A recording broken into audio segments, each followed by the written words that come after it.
ఇక మధ్యప్రదేశ్ తీసుకుంటే మధ్యప్రదేశ్లో పార్లమెంటు సీట్ల సంఖ్య బహుశా 29-30 అనుకుంటా.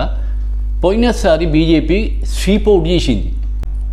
ఈసారి ఈ ఏబీపీ సి ఓటర్ సంస్థ ప్రకారంగా బీజేపీకి 27 నుంచి 29 సీట్లు చూపిస్తాను, కాంగ్రెస్ పార్టీకి వచ్చి 2 సీట్లు చూపిస్తాను. అంటే ఈసారి కూడా మధ్యప్రదేశ్లో బీజేపీ స్వీప్ అవుట్ చేయబోతున్నది అని చూపిస్తుంది ఈ సర్వే సంస్థ. పోయినసారి స్వీప్ అవుట్ కంప్లీట్గా నరేంద్ర మోదీ గారి ఫేస్ తోటి పడిపోయినాయి. కాకపోతే ఏంటంటే ఈసారి మొన్న రీసెంట్గా జరిగిన అసెంబ్లీ ఎలక్షన్లలో 70+ వచ్చినాయి కాంగ్రెస్ పార్టీకి ఎమ్మెల్యే సీట్లు. అంటే ఒక్క పార్లమెంటు కింద 7 అసెంబ్లీ స్థానాలు ఉంటాయి.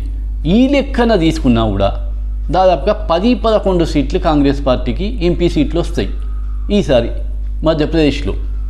అంటే నరేంద్ర మోదీ గారి కరిష్మా అంతే ఉండి ఏం తగ్గకుంటుండి స్వీప్ అవుట్ అయితే స్వీప్ అవుట్ చెయ్యవచ్చు. అసెంబ్లీలో ఒక పార్టీకి వేసి పార్లమెంట్లో ఇంకో బీజేపీకి వేసే సందర్భాలు పోయినసారి ఛాన్స్ జరిగినాయి. సేమ్ ఈసారి కూడా జరగచ్చు, జరగదని కాదు. కాకపోతే ఏంటంటే అక్కడ రీసెంట్గా జరిగిన ఎలక్షన్ల కాంట్రవర్సీ, ఈ కాంట్రవర్సీ మామూలు కాంట్రవర్సీ కాదు. ఈవీఎంల స్కామ్ దేశం మొత్తం మోగిపోయిన సంఘటన ఇది. Digvijay Singh Congress party senior leader రోడ్ల మీదకి వచ్చి ధర్నాలు చేసిండు, డెమాన్స్ట్రేషన్ ఇచ్చిండు. మంచి ఐఐటి ఎక్స్పర్ట్స్ తోటి, సీనియర్ మోస్ట్ ఎక్స్పర్ట్స్ తోటి ఈవీఎంల ట్యాంపరింగ్ ఎట్లా జరుగుతుంది, ఈవీఎంల హ్యాకింగ్ చెయ్యడం చాలా ఈజీ అని డెమాన్స్ట్రేషన్లు ఇచ్చిండు. మళ్ళీ అక్కడ శివరాజ్ సింగ్ చౌహాన్ సీఎం ఉండి అసెంబ్లీ ఎలక్షన్స్ జరిగినాయి. ఎలక్షన్ రిజల్ట్ రాగానే థంపింగ్ మెజార్టీ వచ్చింది బీజేపీకి.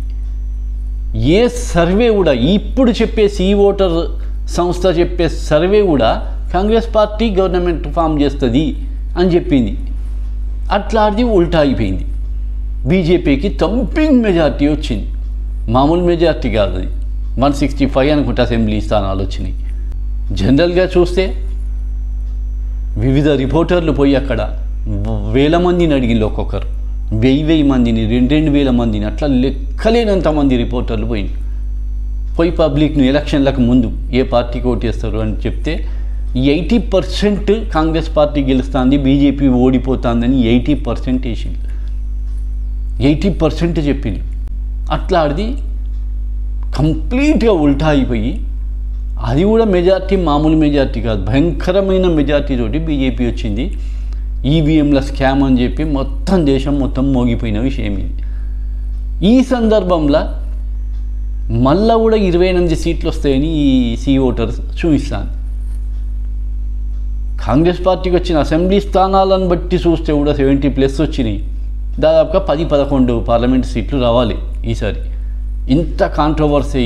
శివరాజ్ సింగ్ చౌహాన్ సీఎం ఉండే, ఎలక్షన్లు అయిపోయినాక శివరాజ్ సింగ్ చౌహాన్ తీసి పక్కకు పెట్టి మోహన్ యాదవ్ను సీఎం చేసిండు.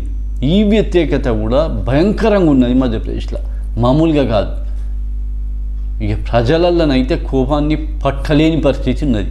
ఈ పరిస్థితులల్లో బీజేపీకి ఇన్ని ఎంపీ సీట్లు వస్తాయంటే డౌట్ వస్తుంది. ఇది మధ్యప్రదేశ్ సి ఓటర్ సంస్థ సర్వే.